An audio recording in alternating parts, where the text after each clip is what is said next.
O áudio que vocês vão ouvir agora é parte do podcast Xadrez Herbal. Caso vocês queiram ouvir mais sobre esse assunto e outros temas de política internacional, é só ir em xadrezverbal.com.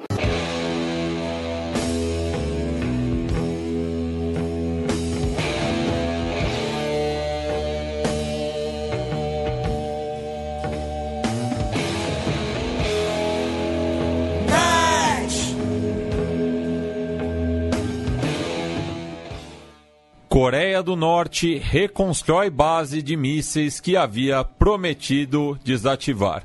Tá aí o Kim Jong Gordinho ganhando tempo.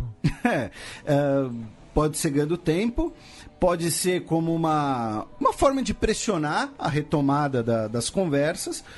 O fato é, a notícia veio da imprensa dos Estados Unidos, da imprensa da Coreia do Sul, porém, o próprio governo dos Estados Unidos teria confirmado a notícia na quinta-feira. Tá? Quinta-feira também conhecida como ontem. No início da semana a notícia veio da imprensa e ontem algumas imagens, né, divulgadas pelo governo dos Estados Unidos teriam confirmado que a base de Chonghang-ri, tá, estava passando por obras, mas assim, não são obras, né, digamos... aparentemente muito letais. Elas estavam sendo apenas, né, reformas de telhado e tal. É claro, é um sinal preocupante porque assim, uma base que você já não usava, já tinha 2 anos, aí as conversas no Vietnã não deram certo, e aí depois dessas conversas você vai lá e começa a reformar a base e assim, para mim é um claro sinal do tipo, olha, vamos voltar a conversar. Por quê? Porque é uma base a céu aberto, não é que eles estão mexendo num túnel secreto e foi uma informação dificilmente obtida. É olhos vistos. Exatamente. É tipo, olha, tamo aqui, hein? Pra chamar atenção mesmo, pra fazer barulho. Tô trocando o telhado da minha base, hein? Não vai mesmo negociar comigo? Tô martelando o prego, hein? Alô, Seul! Mais ou menos isso. Então, esse alô, Seul ficou bom. Então, assim, é meio com aviso, né, digamos assim, do tipo, olha, vamos voltar a conversar, porque, né, a gente ainda tenha, né, coisas aqui a oferecer e tal, precisamos dialogar novamente. O Donald Trump disse que ficaria decepcionado, né, caso eles voltassem a utilizar, né, a base de lançamento de mísseis e tal, e disse que o John Bolton, né, disse que a Coreia do Norte precisa, digamos assim, se orientar, né, para garantir o alívio das sanções, e ao mesmo tempo o governo dos Estados Unidos, via tanto a assessoria da Casa Branca, né, a Sarah Huckabee Sanders, quanto o Kim Jong-un, quanto o John Bolton, disseram que ainda estão abertos para conversas, dizendo que ainda podem sentar e negociar com a Coreia do Norte. A grande polêmica nos Estados Unidos sobre a Coreia do Norte não foi nem essa base, tá? Foi que no início da semana, porque assim, no programa passado a gente falou da coletiva do Trump em Hanoi após o fim das conversas. E aí no fim de semana ele chegou nos Estados Unidos. A gente já tinha gravado o programa. Foi assim, digamos assim, de sexta para sábado, tá? E aí ele voltou para os Estados Unidos, e aí ele disse que, ele reafirmou, né, que confia, né, na palavra do Kim Jong-un, de que ele não sabia de nada sobre a morte do Otto Van Beer. E aí, no final de semana, os pais do Van Beer se manifestaram. Lembrando que os pais do rapaz tinham sido recebidos pelo Donald Trump, tiveram condolências do presidente e tal. E aí eles se pronunciaram no final de semana, dizendo que mantiveram silêncio durante a cúpula em respeito, porém agora podemos falar. Kim e seu regime diabólico são responsáveis pela morte do nosso filho Otto. Kim e seu regime diabólico são responsáveis por crueldade e desumanidade inimagináveis. Nenhuma desculpa ou elogio pomposo podem mudar isso. Tá? Então isso gerou um certo atrito internamente, porque ele meio que assim, entre a palavra de dois pais de um cidadão dos Estados Unidos, entre dois cidadãos comuns, trabalhadores, a ideia do eleitorado que ele mesmo busca atrair, e o Kim Jong-un, ele meio que ficou do lado do Kim Jong-un, contradizendo inclusive as declarações de apoio dele aos pais anteriormente. Né? Então isso acabou pegando um pouco mal no início da semana em relação a esse tema da Coreia, que aí mais pro fim da semana teve a notícia aí da reforma, né, da base. Também em relação a questões externas nos Estados Unidos, nós tivemos a publicação de uma matéria muito interessante essa semana. Na verdade, aqui eu não vou nem comentar a matéria, né? É uma dica de leitura, digamos assim, da BBC, que foi publicada em português no Brasil pela Folha de São Paulo, tá? Mas que é o seguinte, que a ligação entre retirada de tropas dos Estados Unidos da África, especialmente na África Ocidental, e um aumento, uma escalada de ataques terroristas. E aí é uma discussão que a gente já colocou aqui, né? Que é assim, os Estados Unidos não poderiam ser a polícia do mundo. Ao mesmo tempo, né, o quão às vezes é necessário, ou quão melhor planejado, digamos assim, precisa ser uma eventual retirada de militares dos Estados Unidos de algumas regiões com a retomada de ataques terroristas. E no caso, a bola da vez, entre aspas, num sentido negativo, é Burkina Faso, inclusive. Mas a própria Líbia também, né? Sim. É que no caso de Burkina Faso, são os grupos que vêm da Somália, do Quênia, do interior desses países, e vão para Burkina Faso. Então, como eu disse, é mais uma dica de leitura.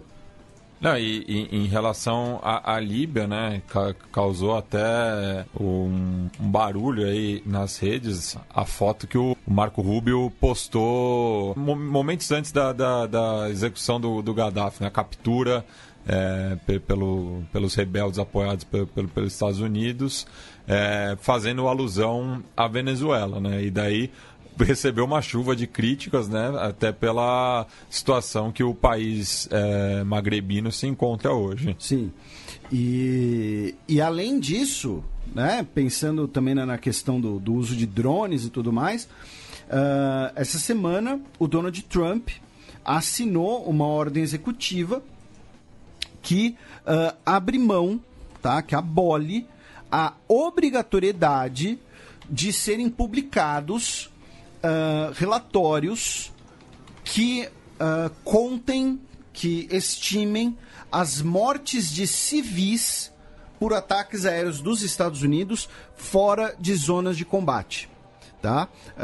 Os relatórios tinham sido publicados entre 2009 a 2016. Em 2017 já não havia sido publicado. Era hora de publicar o relatório sobre 2018. E o Donald Trump assinou uma ordem executiva dizendo que não é necessário reportar a mortes de civis em ataques aéreos por drones fora de zonas de combate. Tá? Então, assim, inclusive, algumas manchetes foram até bastante, né, dizendo que agora, né, os Estados Unidos pode matar civis em segredo. Né? Lembrando que assim, a gente fala de drone e tal, quando a gente fala de drone no Brasil, a gente pensa naquele brinquedinho de controle remoto. A gente está falando de basicamente aviões de guerra, tá, comandados à distância, e que são muito usados no Iêmen, no Paquistão, no Afeganistão. No Paquistão tem até aquela bizarrice, né, de que um canal, uma época, como protesto, fazia a previsão do tempo com drones. Do tipo, em vez de dizer, vai chover, vai fazer sol, dizia, não, vai ter muito drone jogando bomba, né? Porque, de fato, né, são muito usados nessas regiões de forma quase, né, aberta, indiscriminada.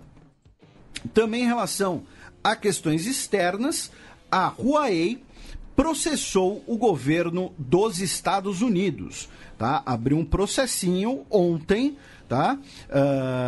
E fizeram esse comunicado na sede da empresa, na cidade de Shenzhen, na China. E a ideia é questionar a Constituição. O processo vai ser, claro, na rede, no judiciário dos Estados Unidos, e questionando a constitucionalidade de um artigo da Lei de Autorização da Defesa Nacional que proíbe órgãos de governo federal de usar qualquer equipamento fabricado pela Huawei. Tá? Os Estados Unidos diz que a medida é para prevenir vazamentos e que ela é constitucional porque ela é de segurança nacional. Já a Huawei diz que isso é uma forma discriminatória e uma interferência do governo na economia e entrou com ação num tribunal federal no Texas. Tá? Não sei porque escolheram o Texas exatamente, mas tá aí o Texas. Tá? Falando agora de algumas notícias internas dos Estados Unidos, nós tivemos protestos na Califórnia, porque o secretário de Justiça do Estado, Javier Becerra, anunciou na terça-feira que não irá apresentar denúncias contra os policiais que mataram a tiros um jovem negro ao confundir o celular dele com uma arma de fogo. Tá? E aí, por isso, nós tivemos protestos na cidade de Sacramento, tá? Que é a capital da Califórnia. Sim, muita gente, né, pouca gente sabe disso, né? Que por conta da morte do Stephon Clark em março de 2018. E as imagens do protesto, assim, elas deixam claro o racismo institucional da polícia, né? Porque manifestantes brancos tentam fazer um cordão de isolamento para proteger um manifestante negro que subiu ali num púlpito, né? Se eu não me engano, era um tribunal. E para garantir a integridade física dele, porque os policiais foram para cima dele de forma bastante agressiva, mas quando chegava perto dos manifestantes brancos, eles se seguravam, assim. Lembrando que, assim, a questão da polícia na Califórnia, a gente tem os Panteras Negras, tem a questão, os protestos de Oakland, tem o Rodney King. Os protestos de Rodney King, um outro, além desses, o LA Riots. Né, Não, mas o LA Riots foi justamente quando do Rodney King, quando os policiais envolvidos no caso, que foi fartamente documentado, foram inocentados. O caso do Rodney King é o caso do clipe do Michael Jackson, não é? Que tá no clipe do Michael Jackson, que ele é espancado pelos policiais, do They Don't Really Care About Us, que ele gravou aquela versão brasileira Colodum. Sim. Então, né, a questão do perfil racial da polícia na Califórnia, não só na Califórnia, né, mas assim, o caso californiano tem algum histórico complicado. E, ironicamente, é um dos estados mais progressistas dos Estados Unidos e que também tem uma diversidade étnica muito grande, né? A gente falou de Baltimore recentemente também, né? Então, assim, não é o único estado dos Estados Unidos que tem um histórico policial complicado nesse sentido. E eu vou até checar o clipe do Michael Jackson para ver se nós... foi aquela música que ele gravou aqui no Olodum, mas a versão internacional, se não me engano, era o caso do Rodney King. Que foi no Olodum e no Pelourinho, no caso, né? E no Morro Dona Marta, no Rio. Dirigido pelo Spike Lee. Isso, exatamente. Eu acho que é o caso do Rodney King, que é mostrado na versão internacional, digamos assim. E continuando, uma brasileira, a Rosiane Santos, de 41 anos, ela corre risco de ser deportada porque ela estava em um restaurante mexicano em Falmouth, Massachusetts, e ela arrancou um boné escrito Make America Great Again de um cara de 23 anos que estava fazendo comentários contra imigrantes dentro do restaurante no último dia 15 de fevereiro. Tá? O advogado dela, o Drew Segadelli, diz que o cara, chamado Brian Turner, provocou a brasileira, incluindo com boné, chamando ela de burra, dizendo que fazendo xingamentos contra imigrantes, tá? E aí ela pegou e arrancou o boné da cabeça dele, né? Então, parte da discussão foi filmada, inclusive, tá? O Turner depois disse que estava apenas usando um boné e não entendo porque as pessoas não podem simplesmente se expressar mais, tá? Um funcionário do restaurante disse que defendeu o Turner, tá? Então, assim, ela corre risco agora de deportação por conta desse episódio. Vocês podem ler com mais detalhes, né? Inclusive com outros, né? Tem as imagens, como eu disse, nos veículos de imprensa, tá?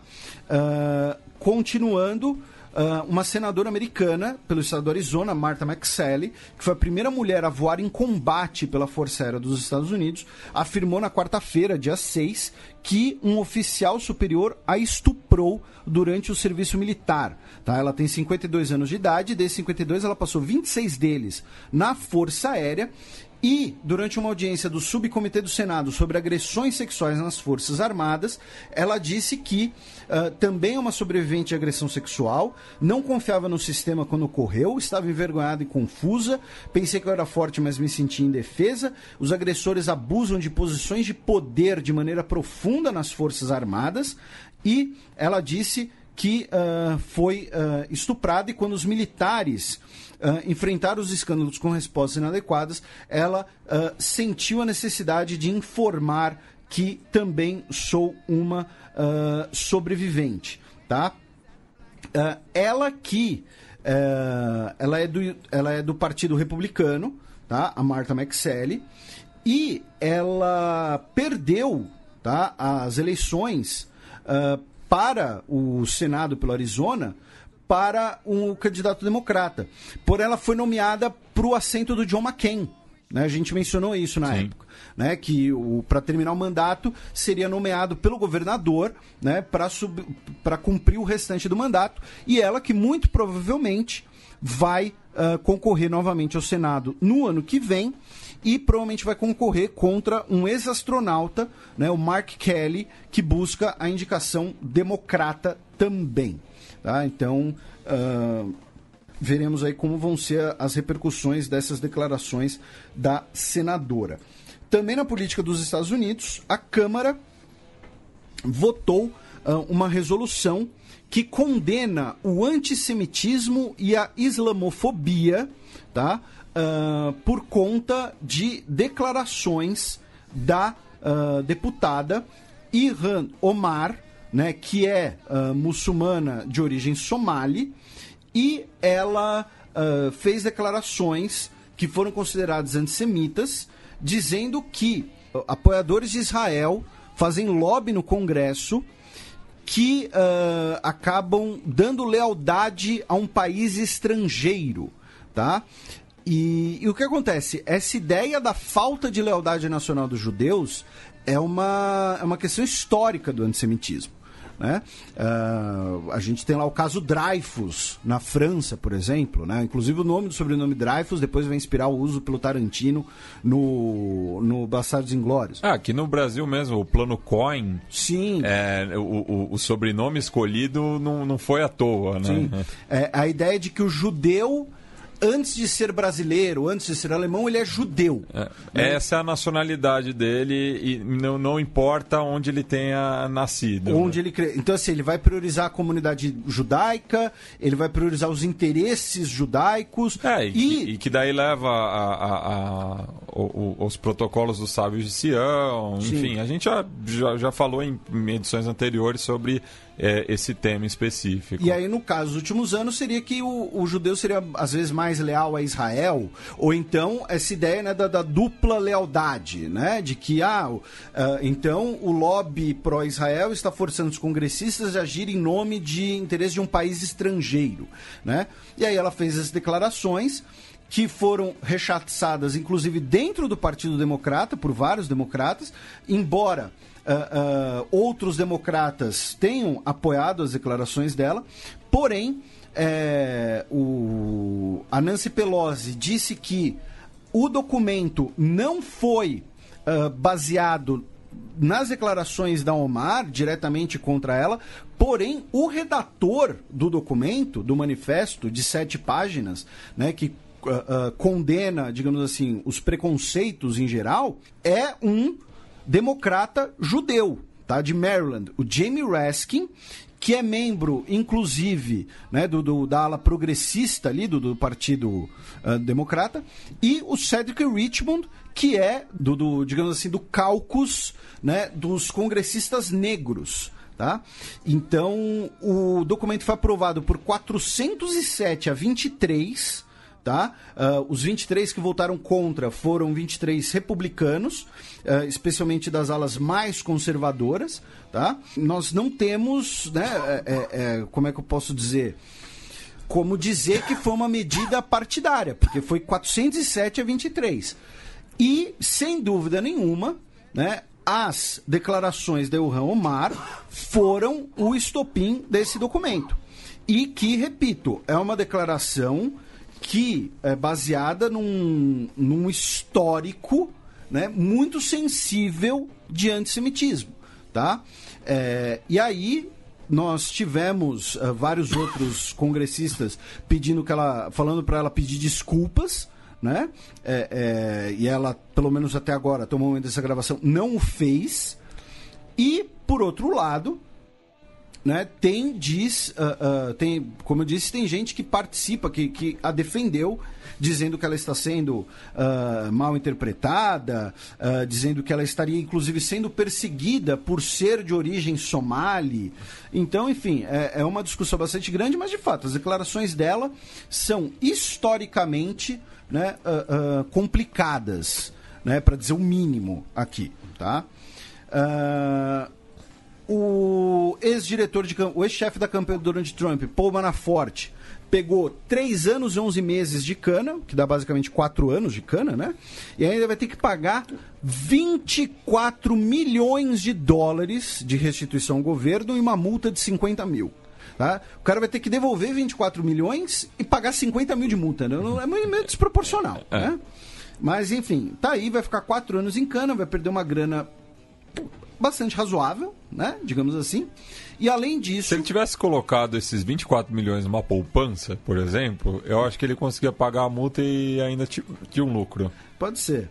Não precisa nem ser, né? A poupança é aquela mais segura, né? Mas você tem que assumir riscos, Matias. Tem que ser high stakes. Você é meu gerente? Vou ser seu coach financeiro. Taxa de retorno aqui é de 38%. Tá? Um abraço pro Ponzi. E também essa semana saíram imagens de cheques assinados pelo Donald Trump direcionados ao Michael Cohen. Tá? Os cheques foram obtidos pelo New York Times, tá? Emitidos nominalmente para o Michael Cohen, e as datas dos cheques, né, colocam ali que possivelmente ele cometeu um crime eleitoral. Tá?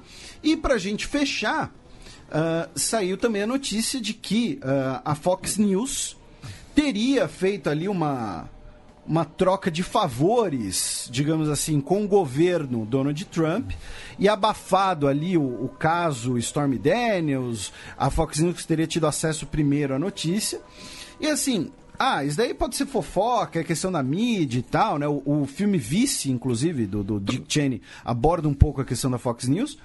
Mas o fato isso tem um impacto político porque o Comitê Nacional Democrata disse que a matéria da New Yorker expõe laços entre a Fox News e o governo Trump que provam que a Fox News é incapaz de promover debates que sejam justos e, por isso, os candidatos democratas, não participarão de eventos da Fox News, de debates na Fox News para a campanha de 2020. Então, tem aí um impacto político-eleitoral essa notícia.